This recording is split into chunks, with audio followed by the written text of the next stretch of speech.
రైతు సోదరులకు రైతాంగ సమాఖ్య అధ్యక్షుడు ఎర్నేని నాగేంద్రనాథ్ విజ్ఞప్తి. ఎన్నికలు రాబోతున్నాయి.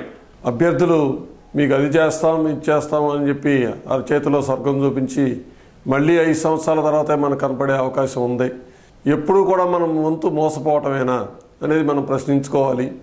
ముఖ్యంగా రైతుల యొక్క తలరాతలు రాసేది కేంద్ర ప్రభుత్వం. కనీస మద్దతు ధర నిర్ణయం, ఎరువులు, డీజిల్, గ్యాసు ధరల నిర్ణయం, అలాగే రుణాలు 4% వడ్డీతో ఇస్తున్నామని చెప్పి చెప్తున్నారు. అలాగే రుణాల పంపిణీ, అలాగే సేకరణ, ప్రొక్యూర్మెంట్, తర్వాత నిల్వ చేయటం, తర్వాత మళ్ళీ తిరిగి పంపిణీ చేయటం, అది కూడా కేంద్ర ప్రభుత్వ అధీనంలోనే ఉంది. అలాగే విపత్తు సహాయం, వడగళ్ళవాని కానీ లేకపోతే వరదల తుఫాన్లు వచ్చినప్పుడు వచ్చే ప్రకృతి వైపరీత్యాల వలన వచ్చే సహాయాన్ని కూడా కేంద్ర ప్రభుత్వ పరిధిలోనే ఉంది. పంటల బీమాని కూడా అది కూడా దాంట్లోనే ఉంది. పరిశోధన కూడా కేంద్ర ప్రభుత్వ అధీనంలోనే ఉంది. వీటన్నిటికీ కారణం ప్రధానంగా కేంద్ర ప్రభుత్వ విధానాలు. గతంలో స్వామినాథన్ కమిషన్ వేశారు. దానికి సిఫారసులను అందజేసి కేంద్ర ప్రభుత్వానికి అందజేసి 90 నెలల కాలం అయింది.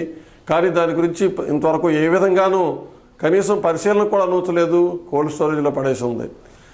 దాంట్లో ప్రధానంగా రైతుల యొక్క ఆర్థిక పరిస్థితి బాగుండాలంటే పెట్టిన పెట్టుబడి పైన ఒక 50% అదనంగా తన కుటుంబ ఖర్చులకి ఇస్తేనే రైతు యొక్క ఆర్థికాభివృద్ధి బాగుంటుంది, తన గిట్టుబాటు ధర లభించే అవకాశం ఉందని స్వామినాథన్ చెప్పాడు. దానికి కూడా మనం నోచుకోలేని పరిస్థితిలో ఉన్నాము. దాని గురించి అటు పాలక పక్షాలు కానీ ఇటు ప్రతిపక్షాలు కానీ ఎవరో మాట్లాడే పరిస్థితిలో లేరు. కనీసం ఇప్పుడైనా సరే మనం ప్రశ్నించలేని పరిస్థితిలో ఉంటే ఏదో మనం తాత్కాలికంగా ఇచ్చే డబ్బుకో లేకపోతే వాళ్ళు ఇచ్చే రాయితీలు ఇస్తామనో లేకపోతే ఇంకోటి మాయ మాటలకో మోసపోయి మనం కనుక ఓటేస్తే మనకు మళ్ళీ తిరిగి ప్రశ్నించే హక్కు ఉండదు. కాబట్టి మనం కనీసం 12 డిమాండ్లతో మనం ముందుకు వెళదాం. ఆ 12 డిమాండ్లని మీరే కనుక ఎన్నికైతే అమలు చేయాలని చెప్పి వాళ్ళతో వాగ్దానం తీసుకున్న తర్వాతే మనం ముందుకెళ్దాం. ఆ రకమైన 12 డిమాండ్లు మేము ముందు ఉంచుతాను.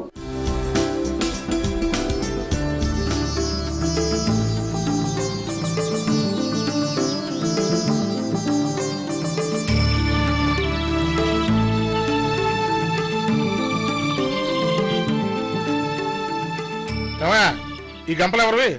నావేనండి అయ్యా. 12 గంపలండి అయ్యా. దేశవాడి సరుకండియా. రాజయ్య అయ్యా, ఈ గంపలో పాట పెట్టేస్తున్నానయ్యా.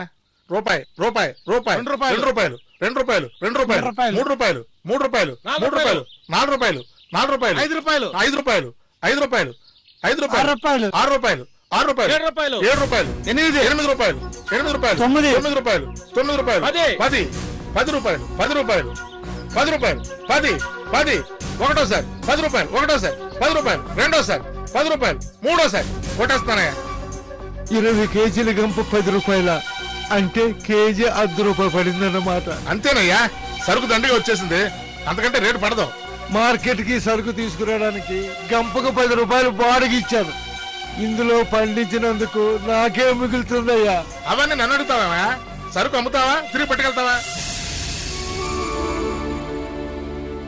ఈ సరుకు వెనక్కి తీసుకెళ్లి ఏం చేసుకుంటానండి అయ్యా? తిరిగి బాడుకి ఎదురు పెట్టాలి.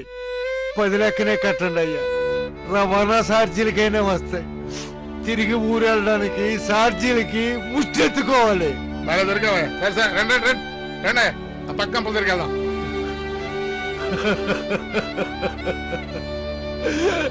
భగవంతుడా,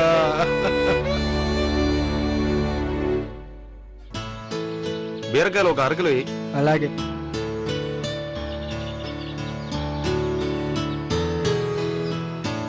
బెండకాయలు కూడా వెయ్యి. కిలో టమోటాలు ఎంత? కిలో 5 రూపాయలు. బేరం ఏం లేదా? అంతకంటే తక్కువ గిట్టారు. సరే 1 కిలో.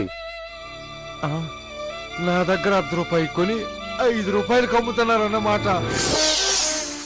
రండి బాబు రండి. బొండం, కొబ్బరి బొండం, చల్లని బొండం, చల్లగా ఉంటాయి. చల్లని బొండం బాబు, కొబ్బరి బొండం కొడతావా? బొండం 10 రూపాయలు. అంత పిచ్చి రేట్ ఏంటే? రూపాయి ఎక్కడ, 10 రూపాయలు ఎక్కడ? రూపాయి కొబ్బరి బొండం ఏంటండి బాబు? మా తోటలో రూపాయి పావులా కొన్న కొబ్బరి బొండం 10 రూపాయలకు అమ్ముతున్నారా? అవన్నీ నాకెందుకు, నేను రూపాయి లాభానికి అమ్ముకునేవాడిని. బొండం కొట్టనా వద్దా? తాగక సస్తానా? గొంతెండిపోతుంది, కొట్టవయ్యా బాబు. ఇది రాజకీయ పార్టీలకు రైతుల ఎజెండా. వ్యవసాయం రాష్ట్ర పరిధిలోకి వచ్చే అంశం, కానీ ప్రధాన విధాన నిర్ణయాలు కేంద్ర ప్రభుత్వమే చేస్తోంది. రైతుల తలరాతలు మార్చేది కేంద్ర ప్రభుత్వమే. వచ్చే ఎన్నికల్లో రైతుల ప్రధాన డిమాండ్లు స్వామినాథన్ కమిషన్ సిఫార్సుల ఆధారంగా పంటల ఉత్పత్తి వ్యయానికి అదనంగా 50% కలిపి మద్దతు ధర నిర్ణయించి ఆ ధరకే కొనుగోలు చేయించాలి. దేశానికి ఆహార భద్రతను కల్పించే రైతులకు కనీస ఆర్థిక భద్రత చేకూరే విధంగా కేంద్రం చట్టం చెయ్యాలి. 60 సంవత్సరాలు పైబడిన రైతులకు నెలకు 2500 రూపాయల చొప్పున పెన్షన్ను ఇవ్వాలి. సాగులో మెలకువలు, మార్కెట్పై అవగాహన పెంచేందుకు కిసాన్ టీవీ ఛానల్ ని ఏర్పాటు చెయ్యాలి. సేంద్రియ వ్యవసాయాన్ని పెద్ద ఎత్తున ప్రోత్సహించాలి. ప్రకృతి విపత్తుల నష్టపరిహారాన్ని పెంచి రైతుకు 45 రోజుల్లోగా, అలాగే బీమా సొమ్మును 90 రోజుల్లో రైతులకు అందించాలి. యాంత్రీకరణ పనిముట్లపై అన్ని పన్నులు తీసివేసి 50 నుంచి 70% సబ్సిడీతో 4% వడ్డీతో రుణాలివ్వాలి. భూయజమానికి భూమిపై గల హక్కును కోల్పోకుండా సాగు చేసే కౌలుదారుకు ప్రయోజనాలు, రుణం, ఇన్పుట్ సబ్సిడీ, ఇన్సూరెన్స్ మొదలైనవి చేకూరే విధంగా కౌలుదారీ చట్టానికి మార్పులు చేయాలి.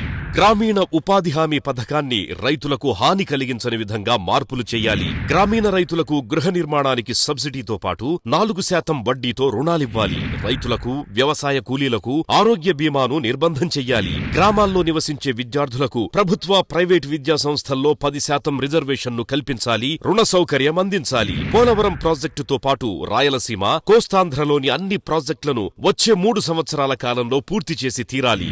దేశంలో వర్షాధారంగా సాగవుతున్న 57% భూమికి ప్రభుత్వం నుండి అందే సహాయం అతి తక్కువ. దీనిపైన ప్రత్యేకంగా దృష్టి సారించాలి.